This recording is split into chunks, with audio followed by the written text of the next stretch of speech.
Hi everyone, Tim here from Team PTSD, and I have here, everyone would be very familiar with this guy right here, Steffon from DefTF. What's going on? Yeah. Alright. All about flex. Yeah, always. Got to. Yes, sir. Okay, so we'll get into this interview real quick. Just to know this surrounding background here, it's actually at the Energon Invitational. Steffon just finished his top 4 matchup. Yep. Unfortunate match that he had bad pairing. Unfavorable matchup. Yeah. The one that we've took it to game 5 though. Took it to game 5, but still, really close. But it's the matchup that we've tested before at back home. Most of you guys in the Southeast Asia side are familiar with it because we have shown you guys the 2 white aggro versus a shockwave matchup, and yeah, but I don't think they've seen it here, but just bad matchup, yeah. But very good plays. Those of you following the live stream, then you have seen actually one of the best plays of shockwave, definitely. Yeah, oh yeah, I appreciate it. Yeah, definitely. I love that deck. I played as well quite a bit. Yeah. Okay, so we'll jump right into it. Okay, so at which point for you did you decide you were going to be competitive in this game specifically? Was it when you won the Open or when you won like smaller local events before that? So how it all started, shout out to my boy Maurice Douglas. He got me into the game. He's been my boy for about 13 or so years, and all that simply happened was the game came to fruition, you know, a year and a half ago, and he introduced me to the game. He knew I like Beast Wars, and I grew up with Beast Wars, so he showed me the game. I said, yeah, I'll come out. So I came to his house, and he showed me how to play, and I was hooked already right then and there. So my friend is what got me into the game when it was very new, upon wave 1. And then I knew immediately that I wanted to be competitive in the game, not just like playing casual, because coming from my previous card game, Yu-Gi-Oh! Vector Sigma was the people that I found on the Transformers Facebook page. And so I went on their website, read all the articles, listened to all the podcasts while I'm at work. So I soaked up all that knowledge and a lot of it I didn't understand. Some of it I'm like, well, why is this? Why is that?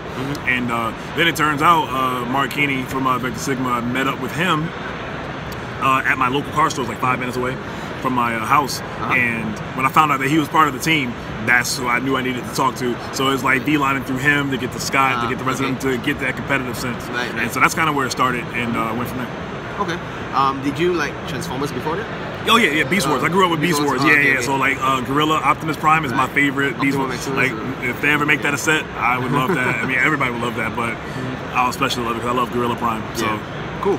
One of our other members as well, he grew up with Beast Wars. Yeah, okay, nice. Yeah, that's how I got into it. That's for you. I got a whole bunch of toys. I got a whole bunch of Fusors and like all of them. So I mean, I got regular Transformers and stuff too, like the G1 and stuff. But I grew up, most of my toys and stuff were Beast Wars. Nice, cool.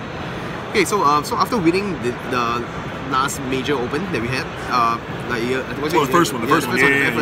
So you're the pioneer to all this. Yeah, it was cool. Yeah. So you mentioned that you were Yu-Gi-Oh! First and foremost. Yes. Back then.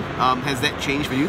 Yeah, unfortunately, I play there's a competitive scene actually on Yu-Gi-Oh! Duel Links. There's an app on the phone. I play that. The format's totally different than the regular game, but I stopped the original game, the regular TCG, due to my job a couple years ago, or 5 or so years ago, working for the post office. When I first got into the post office, long story short, I was gonna have to work a lot of hours, so I wasn't gonna be able to have the weekend to go to tournaments. So I knew I was not necessarily quit, but I knew I wasn't gonna play as often. Okay. And when I was on my way out, I didn't like where the cards were going anyway, so it was kind of like twofold. Now, I still watch all the time. I admire it. I have no idea what's going on because it's just crazy now. But I do play Duel Links on my phone. But yeah, that's about it. So, based on the Transformers, especially after the tournament now, what are your current thoughts on the state of the game? Do you feel that it's, in terms of, okay, let's talk about deck types first. Yes. Do you think it's very balanced? Is it varied enough? Finally, I will say finally, because ever since Bashing Shield, that really hurt blue decks, and having that green icon, so that really hurt. This is the first set where blue actually started out the format. Instead, a prediction, it's going to start out the format. Normally, for the first 3 waves, like, orange is going to start the format, blue has to figure out what to do to counter it.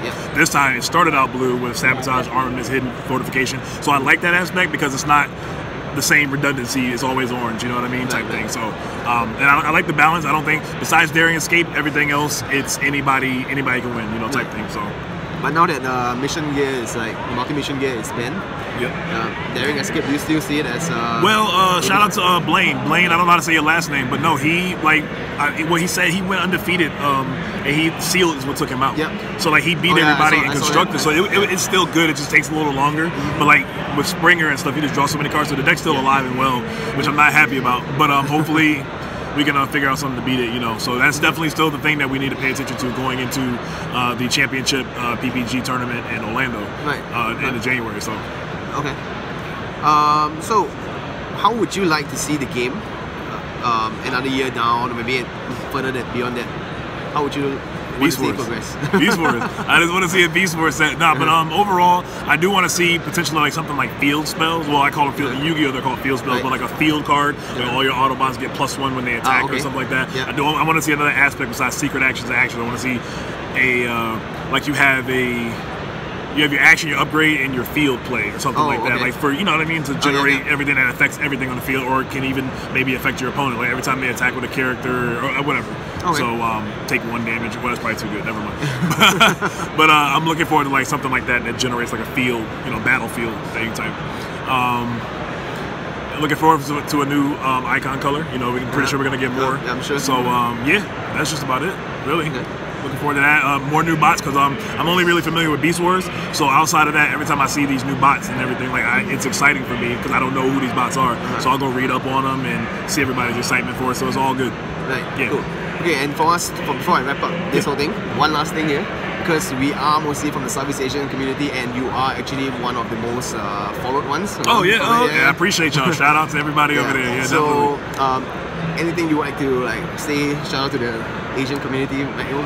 What's going on, y'all? I appreciate every single one of y'all, and I'm hoping we can all collab one day, and maybe I can get over there and get more of you guys to come over here, you know, next year, and definitely have some like, you know, some overseas wars or something like that. That'll be really cool. So looking forward to that. And the community, I've been peeping you guys lately. I've been posting more, so I pay attention to the. So shout out to you guys over in Singapore and everywhere else. London, my boy Wayne Wong, finally got to meet him, so that was cool. And so cool. All right, and that's it for this interview. Can do a last flex here before we do it. No doubt. PTSD out, guys. Peace.